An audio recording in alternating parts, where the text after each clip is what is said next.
सरकारचा केंद्रीय अर्थसंकल्प जाहीर झालाय आणि खऱ्या अर्थाने सर्व घटकांना न्याय देईल अशा प्रकारचा हा अर्थसंकल्प आहे।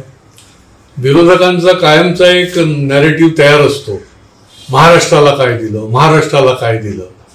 खरं बघितलं तर 10 वर्ष काँग्रेसची मनमोहन सिंग सरकार असताना जे त्यांनी महाराष्ट्राला दिलं त्याच्यापेक्षा 10 पट महाराष्ट्राला मोदी सरकार आल्यानंतर दिलं गेले आणि त्याच्यामुळे उगाच आपलं काहीतरी चुकीचा खोटा नॅरेटिव्ह तयार करायचा आणि महाराष्ट्राला मागे टाकलं, महाराष्ट्र जास्त उत्पन्न देणारा असून देखील महाराष्ट्राला उपाशी ठेवलं।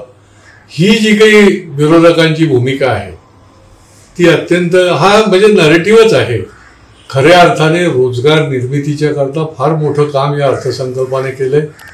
या अर्थसंकल्पाच्या माध्यमातून मध्यमवर्गीयांना, नोकरदारांना देखील न्याय दिलेला आहे आणि कृषी प्रधान अर्थसंकल्प तर मोदी सरकारचा असतोच।